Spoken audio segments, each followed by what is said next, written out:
Welcome to the Epic Stories, a sleep channel where history drifts through the ages, guiding you into calm, reflective rest. Let us begin at the edge of quiet time, where history fades into the soft light of legend. The civilization we now call the Aztec Empire, though they knew themselves as the Mexica, did not spring fully formed from the earth. They were, in their nascent centuries, a voice whispering on the wind, a people defined by movement, by the dust of countless leagues settling upon their weary sandals. Their origin was Aztlán, a place shrouded in the mists of the north, a mythical homeland, the very name of which means, place of the herons.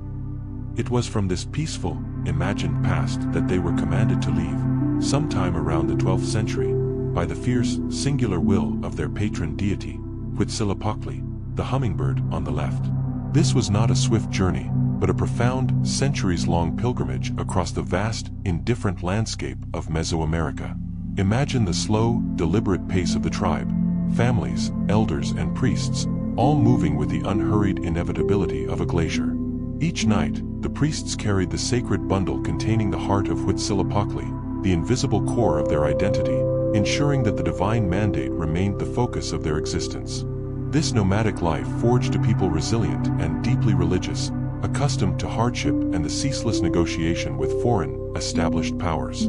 They were migrants, often treated as less than, forced to serve as mercenaries or vassals for the powerful, settled groups of the Valley of Mexico, the Tepanecs, the Culhua, who had already claimed the best lands. For generations, the Mexica were an anomaly, a rootless force on the periphery of greater powers. Their divine instruction was simple, yet demanded a geographical improbability. They were to continue their arduous journey until they beheld a sign, unmistakable and profound. The prophecy spoke of an eagle perched upon a prickly pear cactus, devouring a serpent. This image, combining the raw power of the predator, the resilience of the desert plant, and the serpent, a symbol of earth and wisdom, was the nexus where their wandering was to cease and their destiny was to begin. It was their Romulus and Remus moment, a legend that would anchor a civilization for all time.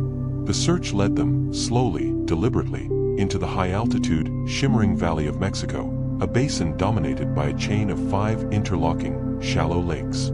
This was a rich, densely populated environment, where the air was thinner and the mountains, crowned in snow, watched over everything. The Mexica finally located their promised sign in the most unlikely and uninviting place, a tiny, desolate island amid the vast, marshy expanse of Lake Texcoco. In the year 1325 AD, the weary travelers beheld the vision. On a small, rocky outcrop, the eagle was there. The cactus was rooted firmly in the stone. Here, amidst the reeds and the silent, shimmering water, the long migration ended. This desolate location, rejected by other tribes for its inhospitality, became their haven, and they called it Tenochtitlan, meaning, place of the prickly pear cactus. The shift from endless journey to permanent settlement was fraught with monumental difficulty. The land was not land at all, but a shallow waterbed. Every structure, every wall, every prayer required an innovation born of sheer necessity. The earliest dwellings were simple reed huts, their foundations sinking slowly into the muck. But necessity is the mother of ingenuity, and the Mexica possessed an iron will to thrive where others would have failed. They began the slow, painstaking process of literally creating their own geography. They drove long, thick wooden pilings deep into the lakebed to provide a stable subsoil. They created rafts woven from reeds and branches, anchoring them and then piling them high with mud and sediment dredged from the lake bottom. These were the first chinampas, or floating gardens, a system of highly fertile, artificial islands that would one day turn the barren lake into the breadbasket of the empire. This early engineering defined their character, a people who refused to be constrained by natural limits, a people whose city would forever exist in a fragile, yet majestic, state of equilibrium between earth and water. The earliest decades of Tenochtitlan were characterized by quiet, relentless toil. The community functioned as one enormous construction project. Every sunrise brought the labor of dredging the rich mud, weaving the rafts, and extending the causeways that slowly, inch by painful inch, began to connect their island to the mainland. They lived under the shadow of the mainland powers, particularly the Tepanecs of Azcapotzalco, to whom they were forced to pay tribute in goods, service, and military aid. Yet, this enforced servitude became a hidden strength. It taught them the dynamics of power, the discipline of tribute, and the necessity of martial organization. The atmosphere of the early settlement was one of solemn, focused purpose. They knew their destiny was tied to the lake, and their every action was a prayer, a sacrifice of energy dedicated to the maintenance and growth of the sacred ground. The quiet sounds of the early city would have been the splashing of oars, the rhythmic thud of wooden pilings being driven deep, the low murmurs of priests offering thanks, and the endless, soothing lap of water against the fragile edges of their new world. The city was not yet grand, it was merely persistent. But within those early, muddy beginnings lay the seeds of an empire, patiently waiting for the moment when their roots, deeply sunk into the lakebed and the prophecy, would allow them to finally rise. This was the dawn, born not of ease, but of profound, focused will. The transition from wandering tribe to settled urban society necessitated a profound and systematic reordering of existence, a shift from the spontaneous rhythms of the journey to the rigid, predictable clockwork of civic life. Once Tenochtitlan was secured upon the waters of Lake Texcoco, circa 1325 AD, the Mexica turned their formidable will toward organization. Every aspect of their world had to be defined, codified, and administered with meticulous precision, lest their fragile city sink back into the marsh from which it was so laboriously raised. The foundational administrative unit was the Calpulli, meaning great house or neighborhood. More than just a district, the Calpulli was a foundational cell of the empire, a self-governing group of families, often tracing descent from a common ancestor. They were the engine of the city's survival. Each of the 20 primary Calpulli had its own temple, its own school, its own markets, and, crucially, its own communal lands. The land was managed by the Council of Elders, the Calpulec, ensuring that every member, every commoner or Massahualtan, had access to the resources needed for survival and for the payment of tribute. This was the decentralized bedrock upon which the vast, centralized power structure would eventually rest. As the city grew in size and complexity, so did its need for a defined hierarchy. The earliest rulers were mere puppets of the dominant power of Azcapotzalco, but even in subservience, the Mexica established the position of the Tlatonii, or speaker. This office, initially a local, revered spokesperson, evolved into the sovereign monarch. The creation of the Tlatonii simultaneously cemented the division of society into distinct, permanent classes: the Pipiltin, nobles, and the Massahualtan, commoners. The Pipiltin were drawn from the ruling and priestly families. Their nobility was not merely inherited, but confirmed by their administrative functions. They enjoyed judicial privileges, exemption from manual labor or most forms of tribute, and the right to possess private property, a crucial distinction from the communal lands of the Calpulli. Their sons were educated in the Calmacac, schools dedicated to the highest levels of religious observance, astronomy, history, and the rigorous arts of governance and warfare. This class represented the administrative mind of the empire, the caste responsible for the enforcement of the ever-expanding set of rules that bound the populace. The Massahualtan, the commoners, comprised the vast majority of the population. They were the farmers of the Chinampas, the artisans, the builders, and the soldiers. Their lives were governed by a strict cycle of labor, communal service, and the relentless demands of tribute. Their children attended the Telpacali, or House of Youth, where their education focused on martial arts, practical crafts, and civic duty, preparing them to be useful cogs in the meticulous state apparatus. This clear, codified separation, enforced by sumptuary laws that dictated everything from clothing to house size, ensured social stability through rigid predictability. The need to manage this burgeoning complexity, the flow of tribute, the demarcation of land boundaries, the keeping of histories, and the codification of laws, demanded an advanced system of record-keeping. The Mexica developed a unique form of pictographic and ideographic writing, which we know today through the surviving Aztec codices. These were not books in the Western sense. but long, folded screens made of bark paper or animal hides, painted by specialized scribes called tlaquilo. The tlaquilo were artists of administration. Their work was not phonetic, but conceptual. A drawn image of a house represented the word Cali. A map of a campaign told a 1,000-word history of conquest. A precise series of glyphs conveyed the exact amount of maize, cotton, or jaguar pelts owed by a vassal city. This writing system was the nervous system of the empire.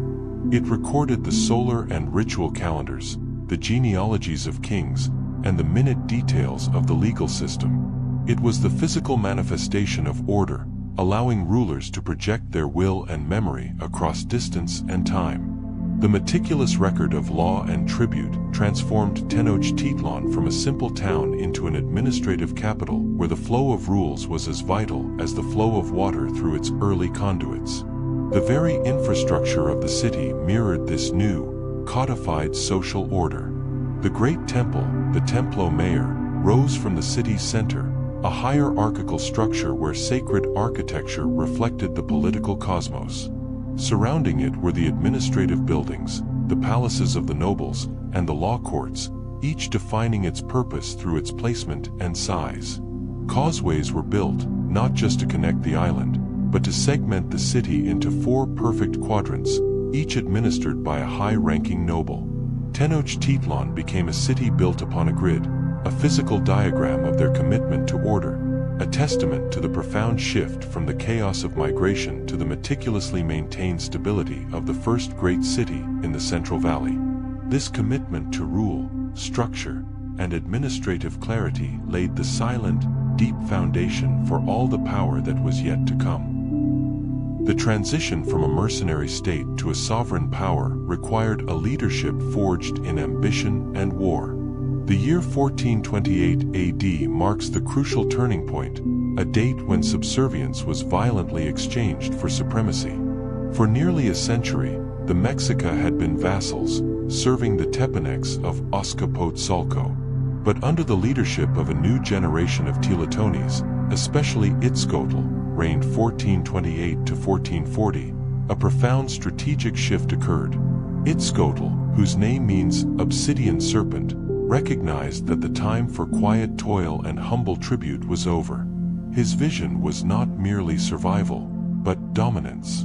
To achieve this, he engineered a quiet, epical alliance, the Triple Alliance.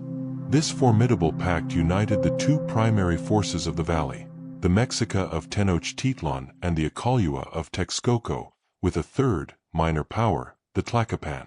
This was a diplomatic masterstroke, turning old rivalries into a single, cohesive military machine.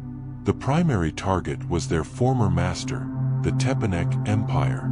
The ensuing war was swift, brutal, and utterly decisive. With the Tepanec capital of Azcapotzalco crushed, the Mexica immediately assumed the mantle of the region's dominant military force.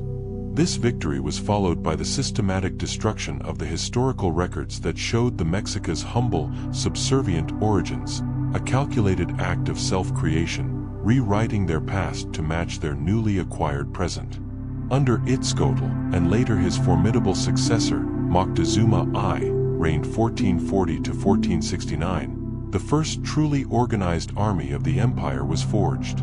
It was not a standing professional force in the modern sense, but a highly disciplined, intensely trained levy of warriors drawn from the Calpulli. Every young man was expected to serve, graduating through the Telpa Cali, youth schools, and into the ranks. The army's structure reflected the societal hierarchy. At the top were the Pipiltin warriors, who could aspire to join elite orders like the Jaguar warriors or the Eagle warriors. These were not merely titles of honor but specialized units requiring immense martial skill and, often, the capture of multiple prisoners in battle. The common soldiers, armed with the deadly obsidian-edged sword, Macuahuitl, and protective cotton armor, formed the bulk of the fighting force. The wars of expansion began immediately after the Tepanec victory. This was not conquest driven purely by territorial gain, but by the relentless pursuit of tribute and the procurement of captives for religious sacrifice. Moctezuma I, in particular, presided over a period of immense military expansion, pushing the empire's borders far beyond the Central Valley. Campaigns were launched southward into the tropical lowlands of Oaxaca and Veracruz, and eastward toward the Gulf Coast. The strategic goal was to secure resources that the high-altitude Lake City could not produce: cocoa, cotton, jade, tropical feathers, and, crucially, access to the coastal salt trade. The nature of their warfare was deliberate and intimidating. Before a major campaign, envoys would be sent, demanding submission and tribute. If the demand was refused, the army would march, often numbering tens of thousands, using the disciplined ranks to overwhelm the defenders. The resulting conquests established a complex web of vassal states. These conquered territories were generally not incorporated directly into the Mexica administrative structure, but were instead maintained as autonomous city-states, altepetl, bound by annual tribute payments. This pragmatic approach allowed the empire to control vast resources without overextending its limited administrative capacity.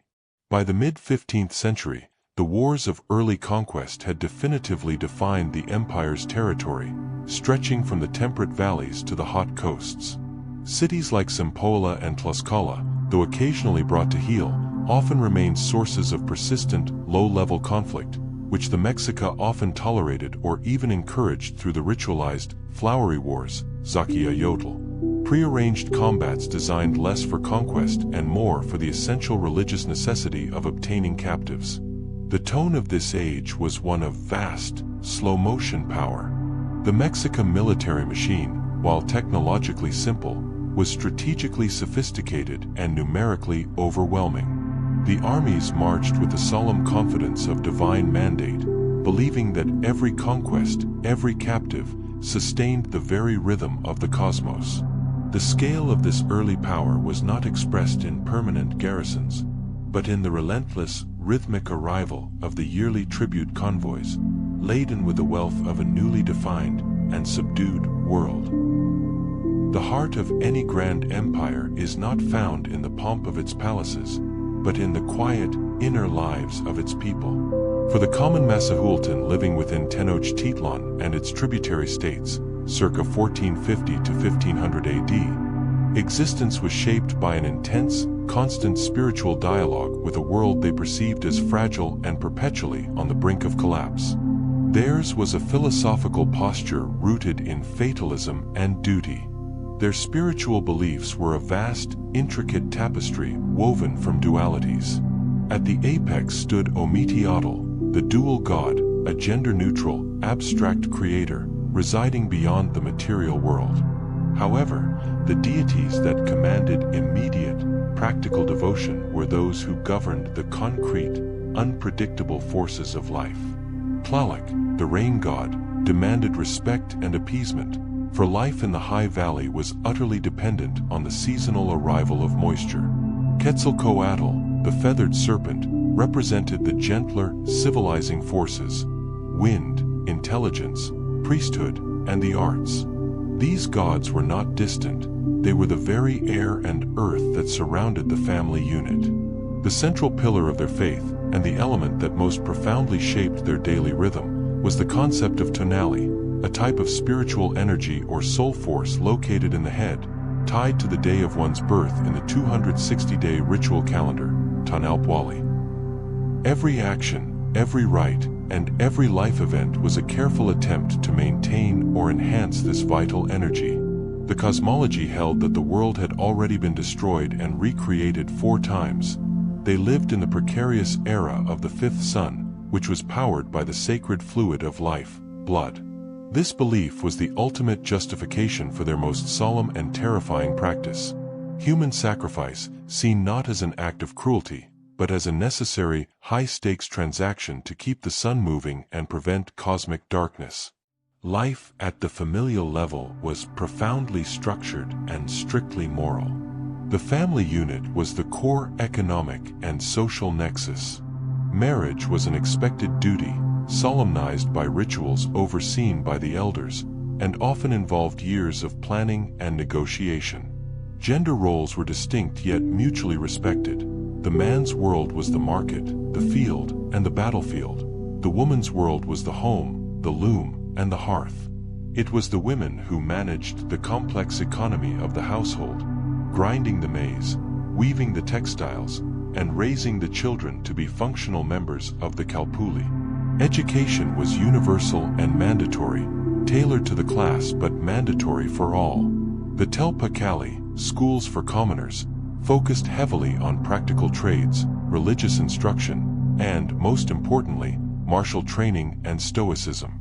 Students were taught to endure hardship, follow orders, and dedicate their lives to the collective good. Early philosophical thought, as best we can reconstruct it, was deeply contemplative. The concept of Insochil in Quetzalcoatl, flower and song, was central to their poetry and wisdom. This phrase did not just mean art, it represented truth, deep wisdom, and beauty that was fleeting, like a flower, and yet enduring, like a song. Philosophers, or Tlamatanim, would meditate on the brevity of human existence, the illusory nature of life on earth, and the search for authentic reality. They pondered, is it true that we live on earth? We are not forever on earth, only for a little while.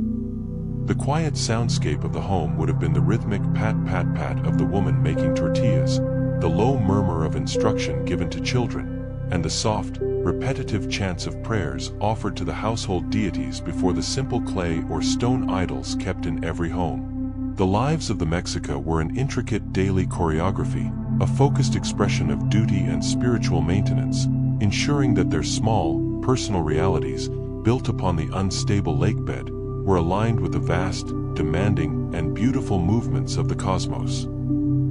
The period from 1450 AD to 1519 AD represented the golden zenith of the Aztec world, a time when the relentless toil of their ancestors yielded a harvest of monumental prosperity and engineering marvels.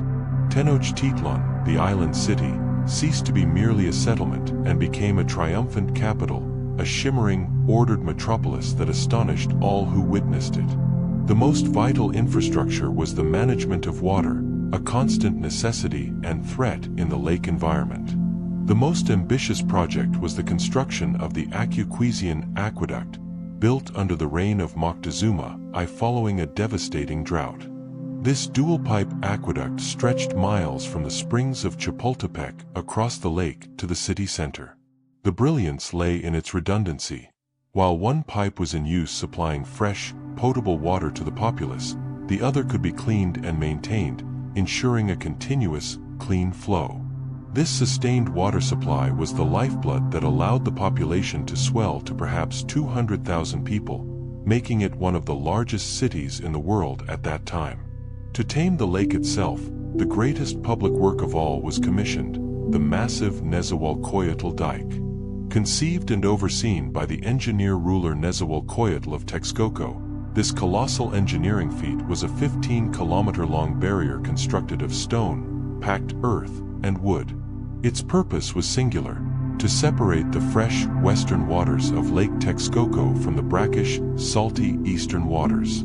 This prevented the periodic flooding of the city by high saline waters, protected the Chinampas from ruin, and stabilized the city's foundations, quite literally anchoring the floating metropolis to reality. Within the confines of this stabilized city, architecture ascended to new heights of grandeur.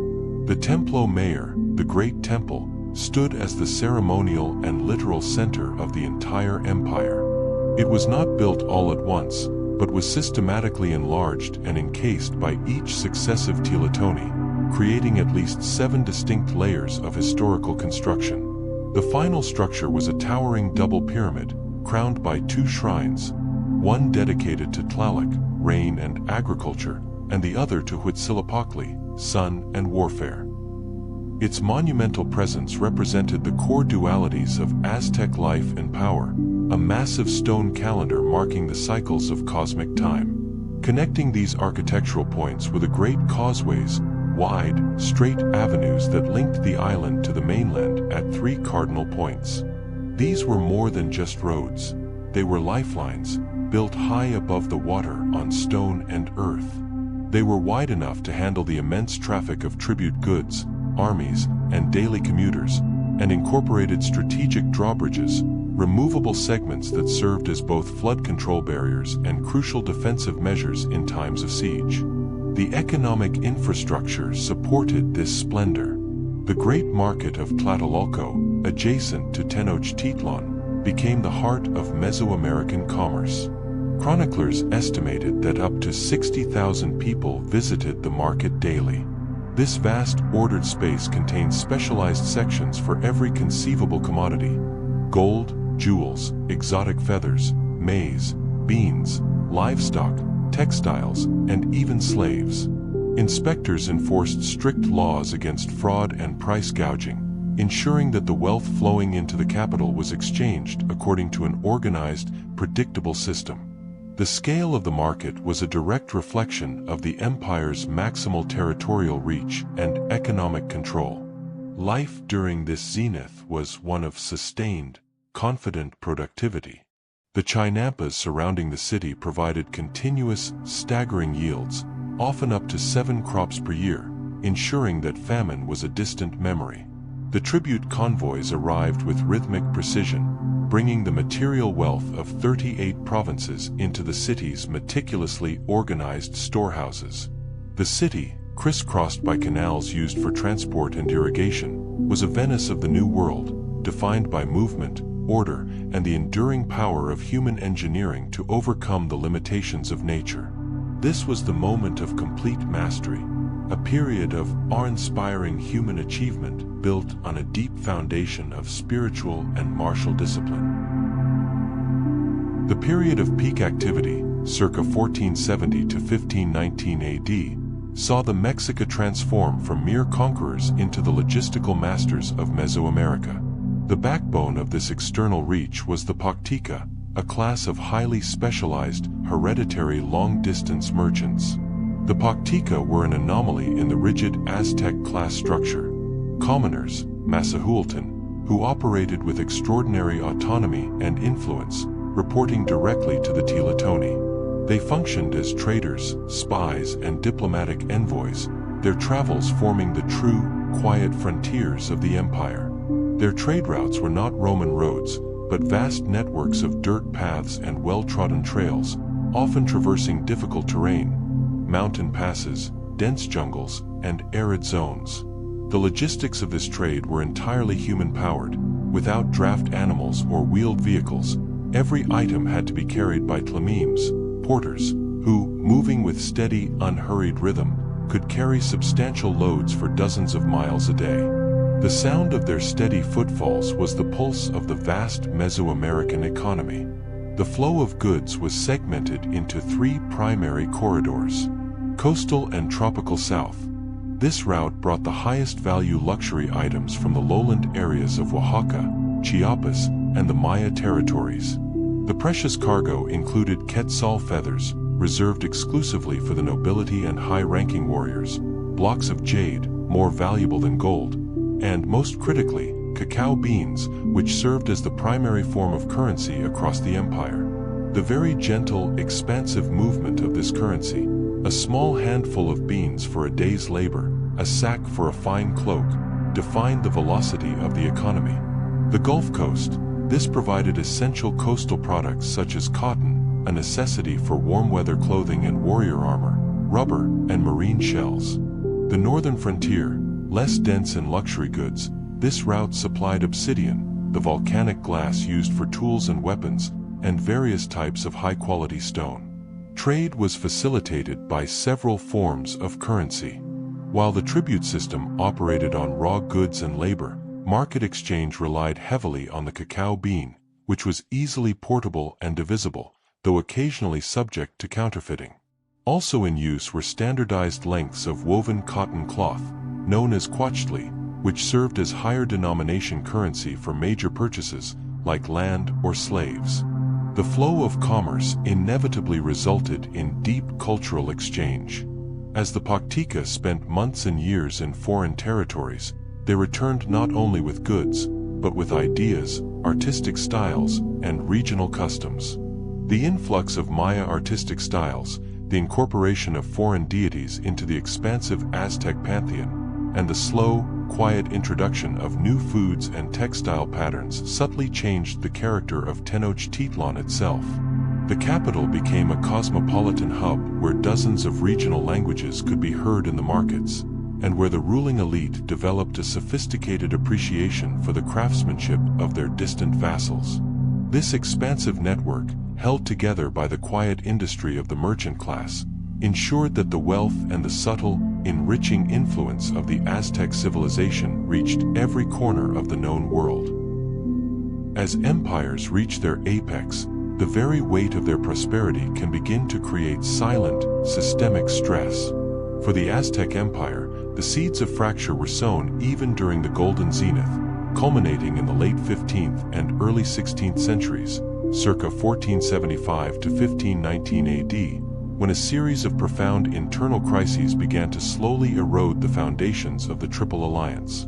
The tone of this era was one of deep, unsettling unease, a melancholic sense that the meticulously constructed order was becoming too large and too rigid to sustain itself. One of the deepest stressors was a sustained political upheaval rooted in the rigid requirements of the tribute system. As the military campaigns expanded, so did the burden placed upon the conquered territories. The sheer volume of goods, labor, and, critically, the demand for sacrificial captives grew unbearable.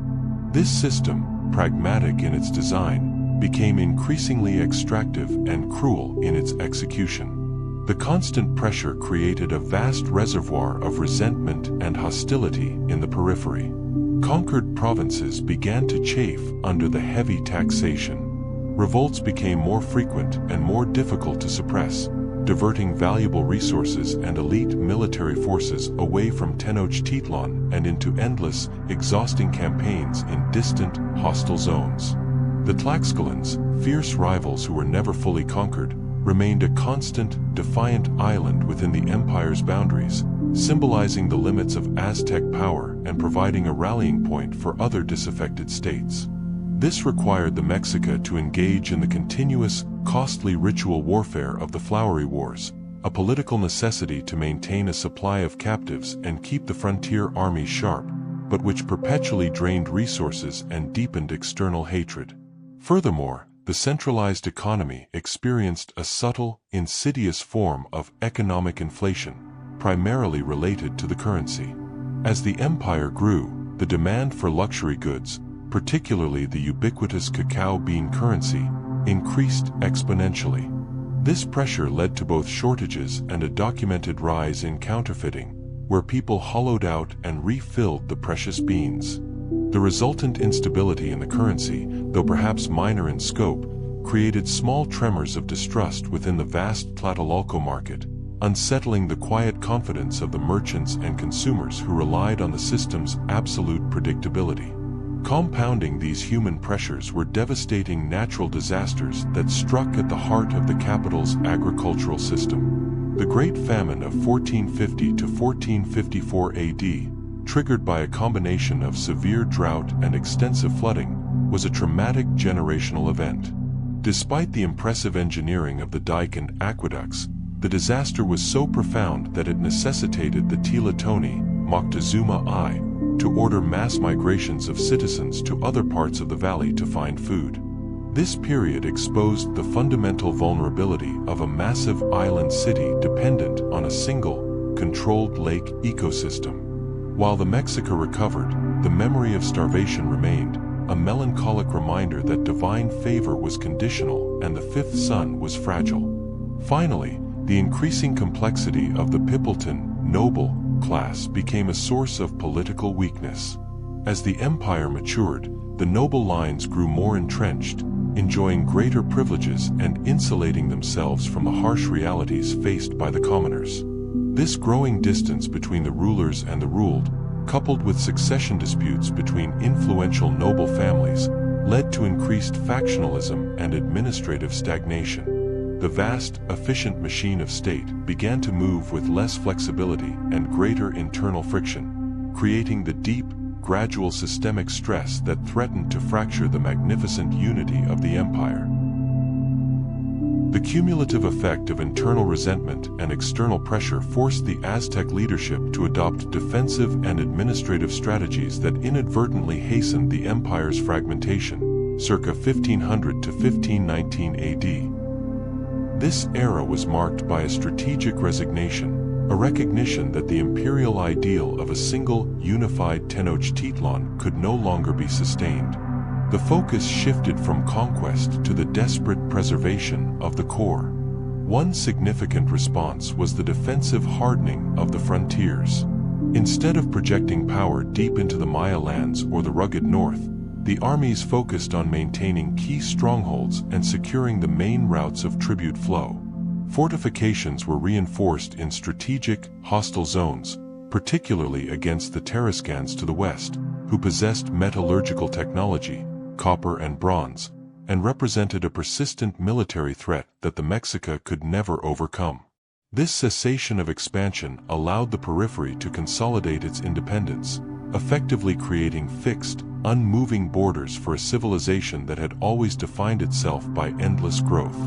Politically, the division manifested through a tightening of the Triple Alliance's core structure while allowing for greater de facto autonomy elsewhere.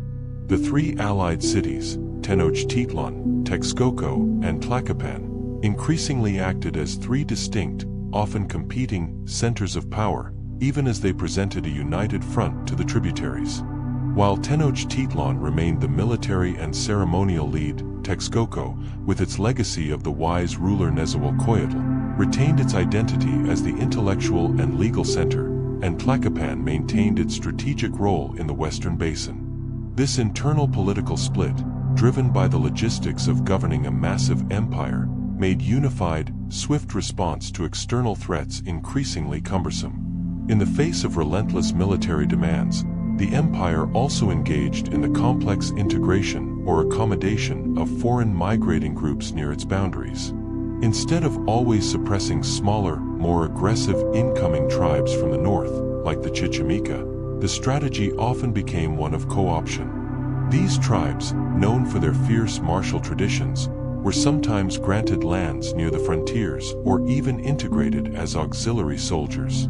This was a necessary compromise, a way to bolster the defensive capacity without relying solely on the increasingly stretched Calpulli levies, but it further blurred the distinct ethnic and cultural boundaries of the Mexica identity, diluting the original, pure purpose of the empire. The reign of Moctezuma II, reigned 1502 to 1520 AD, the last great Teletoni before the conquest, perfectly embodied this resigned tone. He was a man deeply concerned with ceremony and religious purity, focusing his efforts not on new conquests but on reinforcing the strict hierarchy within the capital and the solemnity of the state religion. His final years were spent trying to stabilize a world that felt increasingly unstable, surrounded by a court that was opulent but rigid, and administering an empire that was vast but brittle. The psychological landscape of the leadership was one of exhaustion and distance, focused inward on the preservation of tradition rather than outward on the challenge of innovation. The great empire was not yet broken, but its constituent parts were subtly pulling away, settling into their own remote orbits, awaiting a catalyst that would reveal the fragility of the whole. The long dusk of the empire began with a moment of profound, unsettling silence in the year 1519 AD. The arrival of the Spanish expedition, led by Hernán Cortés, was not initially perceived as a siege, but as an omen, a cosmological event that coincided with years of mounting anxiety and strange prophecies. The tone of this final era was somber, reflective, and tragically focused on the end of a grand historical cycle. Moctezuma II, the ninth and final great Teletoni, was a man paralyzed by his own theological introspection. The new arrivals, with their strange metal armor, fierce animals, and booming weapons, were accommodated not as invaders, but as figures possibly tied to the legend of the returning god Quetzalcoatl. This initial failure of clear administrative and military response was the first fatal flaw. Instead of ordering an immediate, overwhelming military defense, a move the massive Aztec armies were capable of, Moctezuma invited the Spanish into the heart of his capital, showering them with gifts and establishing them as guests, effectively handing over the strategic initiative. The first major confrontation came in November 1519, when the Spanish entered Tenochtitlan. Cortés, exhibiting audacity and tactical ruthlessness, immediately seized Moctezuma II as a hostage, ruling the empire through the captive emperor. This act decapitated the state, freezing the complex, hierarchical administrative system that relied utterly on the Teletones' authority. The administrative breakdown began instantly. Without the speaker, the vast network of tribute collectors, judges, and military commanders hesitated, unable to act decisively. The final dramatic siege was precipitated in June 1520, during a religious festival known as the Tenochtitlan.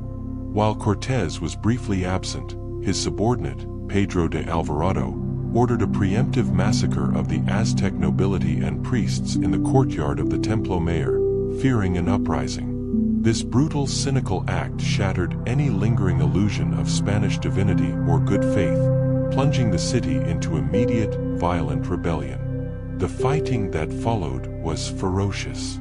The Spanish were besieged within the palace complex. Moctezuma II, attempting to restore order, was killed, either by his own disillusioned people or by his captors.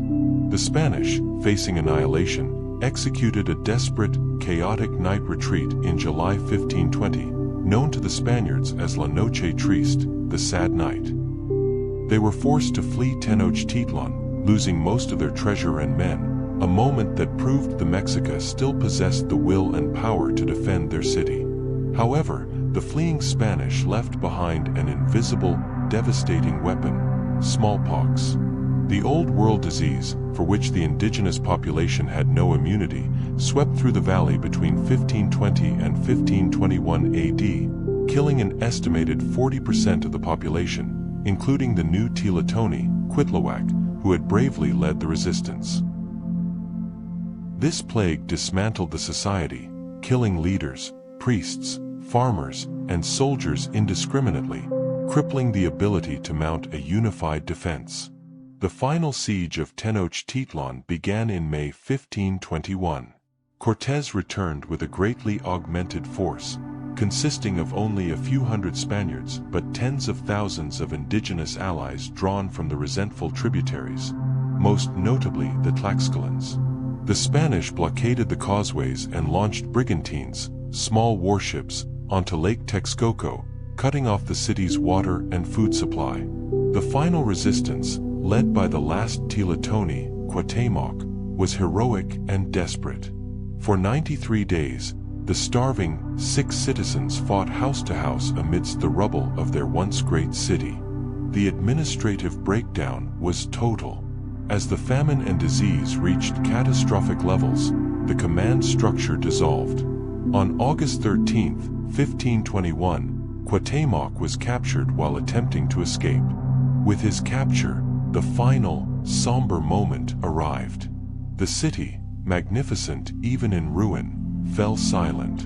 An epoch had ended, not with a roar, but with the quiet resignation of a people whose gods, it seemed, had finally demanded the ultimate sacrifice.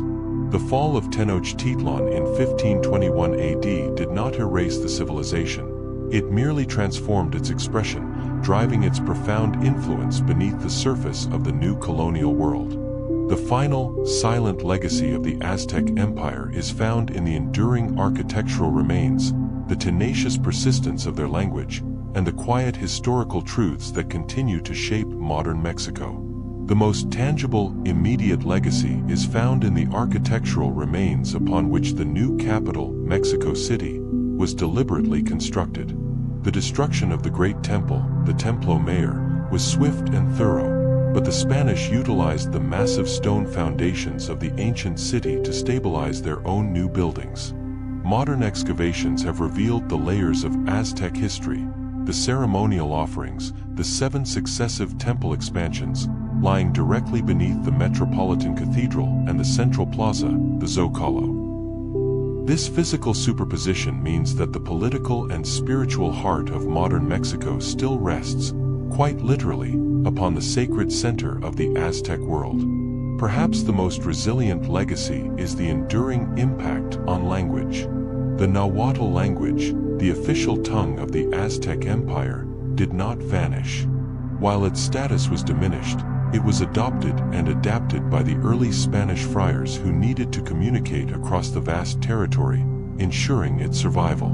Today, Nahuatl is still spoken by over 1 million people across central Mexico, maintaining a living link to the pre-Columbian past. More widely, Nahuatl words permeated the Spanish spoken in Mexico and, subsequently, English. Words like chili, cacao, cocoa, coyote, tomato, and avocado are all direct linguistic borrowings from Nahuatl, ensuring that the Aztec language continues to shape global vocabulary and cuisine in small, daily acts. In the realm of governance and social organization, the empire left behind lasting administrative structures. The Spanish conquest did not entirely dismantle the Calpulli system. Instead, they often co-opted the existing indigenous governing bodies and neighborhood structures to facilitate colonial tax collection and labor drafts. The social geography of many central Mexican towns today often traces its lineage back to the pre-conquest organization of the Altepetl, city-states, and their constituent communities. The spiritual and philosophical legacy is the quietest but perhaps the most profound. Aztec beliefs were not simply replaced by Catholicism, they were syncretized. The figure of the Virgin of Guadalupe, the most important religious symbol in Mexico, is widely believed to have been consciously linked to the Aztec earth and fertility goddess, Tenantzin, with her shrine established on the sacred hill of Tepeyac. This blending of spiritual traditions created a unique, resilient form of Mexican Catholicism, where the ancient relationship with the dual forces of life and death, sun and earth, continues to resonate beneath Christian liturgy. The story of the Aztec Empire thus concludes not as a tragedy of pure loss, but as a philosophical testament to endurance. Their rise was a triumph of will over environment, their zenith, a masterpiece of human engineering and administrative genius, and their end, a somber reminder of cosmic fragility. Yet, their civilization survives in the stones beneath the modern pavement, in the words we use for our food, and in the enduring, quiet truths about duty, beauty, and the ephemeral nature of grand power. It is a legacy woven into the very fabric of the continent, silent, yet entirely conclusive.